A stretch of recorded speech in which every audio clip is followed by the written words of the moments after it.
Hello students, our today's topic is in vitro fertilization.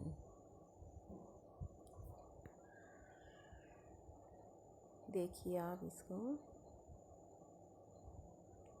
ये first delivered जो baby था IVF वाला,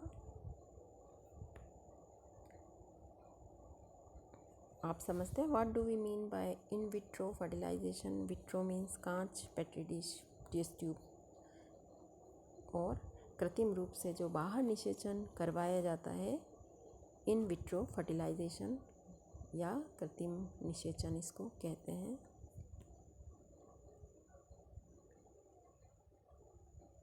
indications of in vitro fertilization, ये सब इसके इंडिकेशंस हैं, सूचक हैं.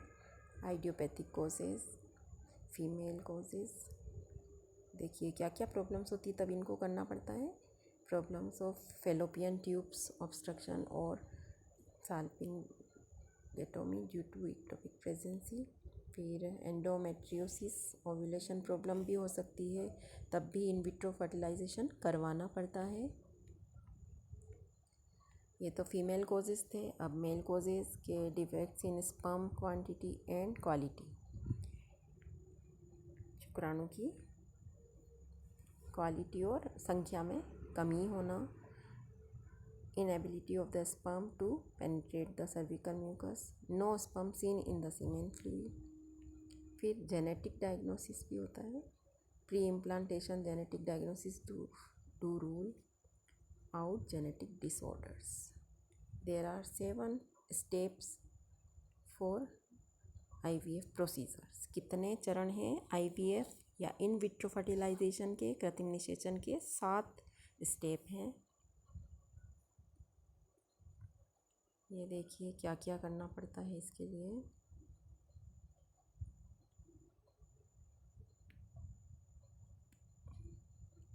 मेल एंड फीमेल दोनों के कितने टेस्ट होते हैं. ये फर्स्ट स्टेप है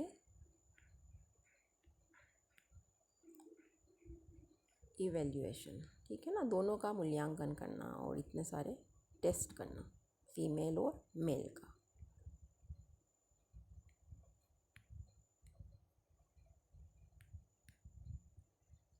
फिर है सेकंड स्टेप, क्या है? Ovulation induction. ठीक है, ये देखिए आप, producing many good follicles to be fertilised. ये देखना पड़ेगा. शॉर्ट और long protocols is done by daily injections of gonadotropins, hormone से ही. Regular monitoring.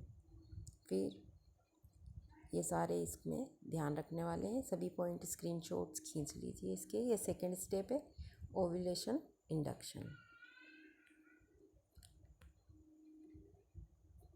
थर्ड स्टेप है एग रेट्रीवल.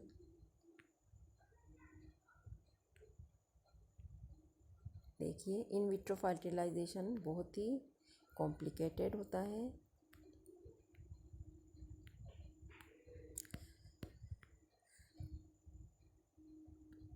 फोर्थ स्टेप है स्पर्म एंड एग प्रिपरेशन.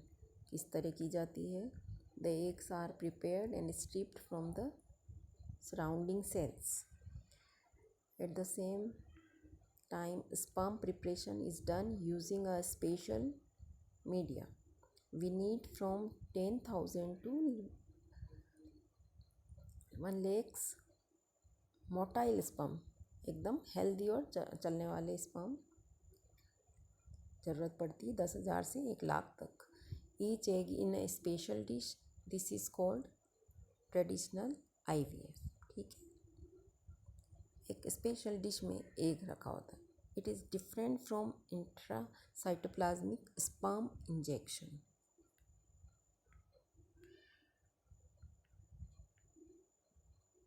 ये हो गया आपका fourth step.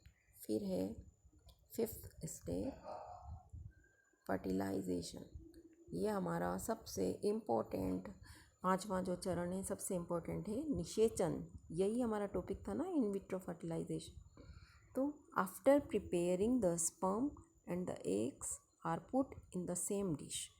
In case of failed fertilization, we use ICSI procedures. फिर है 6th स्टेप, हमने कहा था 7 चरण है हमारे इसके, तो छठा चरण क्या है? Blastocyst day 5th embryo. After 16 to 18 hours after the eggs called zygotes. ठीक है, फर्टिलाइजेशन होने के बाद जो अंडा है वो अब क्या किस नाम से पुकारेंगे? युग्मनज या ज़ाइगोट. फिर they are cultured in special incubators to support division and development. Incubate करना पड़ेगा इनको. बेटर्स जो होते हैं उसके अंदर इनको रख दिया जाएगा. स्पेशल जो हमारा टेम्परेचर है उसको सेट करके. क्या होगा फिर इसके आगे? ज़ाइगोट बन जाता है तो क्लीवेज होते हैं, आगे के डिवीज़न होते हैं, विदलन जिसे कहते हैं. In this step if the couple has a history of certain genetic disease, अगर उनके कोई आनुवंशिक रोग की इतिहास होगा तो and the gene that is causing the problem is identified, we may do pre-implantation genetic diagnosis. Grading of the embryos is done using specific criteria. ये हमारा 6th स्टेप था. आप इन सब के नोट्स बनाइएगा. ये आपको आपकी बुक्स में नहीं मिलता है, तो ये बहुत इम्पोर्टेंट है कि आप इसको इस वीडियो में से स्क्रीनशॉट करें, नोट्स बनाएं, रिपीट करें इस वीडियो को जैसे भी हो. इससे अपने परमानेंट नोट्स बना के एक लंबा सा आंसर इसका तैयार करके रखें कि इन विट्रो फर्टिलाइजेशन क्या है, परिभाषा बताएं उसकी. फिर इसके जो 7th स्टेप है ध्यान से आप समझिए और इसको नोट्स बना के याद कर लीजिए. ये आपका लास्ट स्टेप है. 7th step embryo transfer. अब आपको जो भ्रूण आपने बार तैयार किया है, एम्ब्रियो निषेचन बार करवाया और क्लीवेज और विदलन बाहर हो गया, अब ये एम्ब्रियो कहलाएगा. ज़ाइगोट के बाद क्लीवेज हुआ, क्लीवेज के बाद ये भ्रूण बन गया एम्ब्रियो. अब इस एम्ब्रियो को कहाँ ट्रांसफ़र करना है? फीमेल की बॉडी में ट्रांसफ़र करना है इसको, यूट्रस में. The embryo are transferred into the uterus after 2 to 5 days. 2 से 5 दिन में इसको ट्रांसफ़र करना होता है, depending on the quality and quantity of the embryo. किस पे डिपेंड करता है ये डेज? कि उसकी क्वालिटी क्या है भ्रूण की और क्वांटिटी. यूजिंग ए स्पेशल एम्ब्रियो ट्रांसफ़र कैथेटर. क्या यूज़ होगा इसमें? स्पेशल एम्ब्रियो ट्रांसफ़र कैथेटर, विशेष भ्रूण को ट्रांसफ़र करने वाली कैथेटर का यूज़ किया जाएगा. The patient is given drugs to help support the implantation procedure. जो ये इम्प्लांटेशन या आरोपण करना है भ्रूण का फीमेल की यूट्रस में, गर्भाशय में भ्रूण का जो आरोपण करना है उसको सपोर्ट करने वाली मेडिसिन्स या ड्रग्स देनी पड़ती है पेशेंट को, फीमेल को. There is no need for a lengthy hospital stay after the embryo transfer. Embryo transfer होने के बाद अस्पताल में रुकने की ज़रूरत नहीं है ज़्यादा देर तक. Residents of other countries can travel the next day if they wish. इसके अगले ही दिन, इम्प्लांटेशन के अगले ही दिन वो सफ़र कर सकते हैं. ये आप अच्छे से